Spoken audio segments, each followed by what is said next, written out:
ಮತ್ಸ್ಯ ಶಬ್ದದ ನಿಷ್ಪತ್ತಿಯನ್ನು ಈಗಿನ ವ್ಯಾಕರಣದಲ್ಲಿ ಮಾದ್ಯತಿ ಇತಿ ಮತ್ಸ್ಯ ಜಲಂ ಪ್ರಾಪ್ಯ ಮಾದ್ಯತಿ, ನೀರಿನಲ್ಲಿದ್ದರೆ ಸಂತೋಷ ಪಡ್ತದೆ.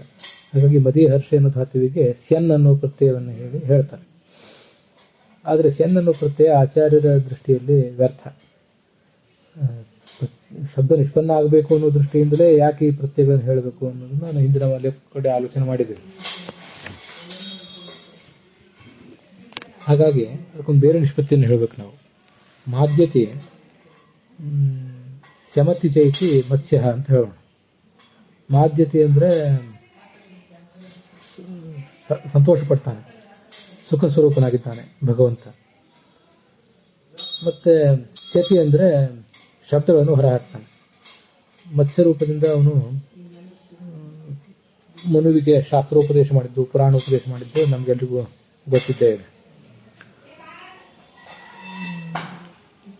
ಹೀಗೆ ಭಗವಂತ ಸುಖಮಯ ಮೀನ ಹೇ ಭವಮವ ಶರಣಂ ಅಂತ ಆಚಾರ್ಯ ದ್ವಾದಶ ಸ್ತೋತ್ರದಲ್ಲಿ ಹೇಳಿದಂತೆ ಭಗವಂತನ ಎಲ್ಲ ರೂಪಗಳು ಸುಖ ಸ್ವರೂಪವೇ, ಮತ್ಸ್ಯವು ಸುಖ ಸ್ವರೂಪ. ಬೇರೆ ಕೂರ್ಮ ಇತ್ಯಾದಿಗಳಲ್ಲಿ ಸುಖ ಸ್ವರೂಪ ಅನ್ನೋದು ಶಬ್ದದಲ್ಲಿ ಸೇರಿಲ್ಲ. ಮತ್ಸ್ಯ ಅನ್ನೋದು ಮತ್ಸ್ಯ ಅನ್ನೋ ಶಬ್ದದಲ್ಲೇ ಸುಖ ಸ್ವರೂಪ ಅನ್ನೋದು ಸೇರ್ಕೊಂಡ್ಬಿಟ್ಟಿದೆ. ಮತ್ತೆ ಶಮತಿ ಅಂದ್ರೆ ಶಬ್ದಗಳನ್ನ ಮಾಡ್ತಾನೆ ಅಂತ, ಶಾಸ್ತ್ರಗಳನ್ನು ರಚನೆ ಮಾಡೋದು ಅಂತ.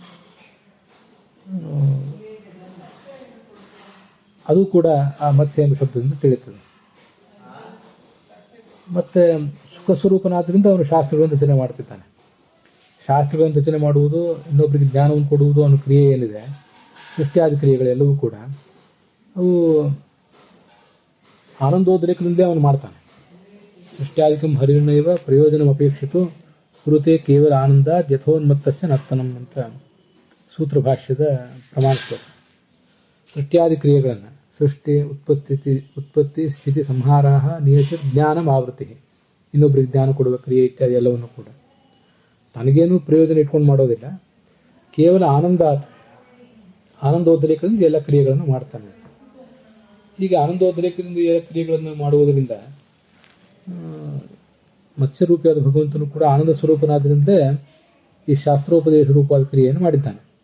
ಮಾದ್ಯತೆ ಅವನು ಸುಖ ಸ್ವರೂಪನಾಗಿದ್ದಾನೆ. ಅತಯೇವ ಶಮತಿ ಶಾಸ್ತ್ರೋಪದೇಶವನ್ನು ಮನು ಮೊದಲಾದವರಿಗೆ ಮಾಡ್ತಾನೆ. ಹೀಗೆ ಶಾಸ್ತ್ರದ ಪ್ರಮೇಯವನ್ನು ಕೂಡ ಮಾದ್ಯತೆ ಅನ್ನೋದು ಈ ಮತ್ಸ್ಯ ಅನ್ನೋ ಶಬ್ದ ತಿಳಿಸ್ತದೆ ಅಂತ ನಾವು ಅನುಸಂಧಾನ ಮಾಡಿಕೊಳ್ಳಬಹುದಾಗಿದೆ. ಆಚಾರ್ಯ ಸಮ್ಮತವಾದ್ದು ಈ ನಿಷ್ಪತ್ತಿ ಅಂತ ಭಾವಿಸಿದ್ದೇನೆ. ವಿದ್ವಾಂಸರು ಇದ್ರ ಬಗ್ಗೆ ಈ ನಿಷ್ಪತ್ತಿಯನ್ನ, ಅದರ ಅರ್ಥವನ್ನ ಕೇಳಿ ಅದನ್ನ ಪ್ರಮಾಣೀಕರಿಸಬೇಕಷ್ಟೆ.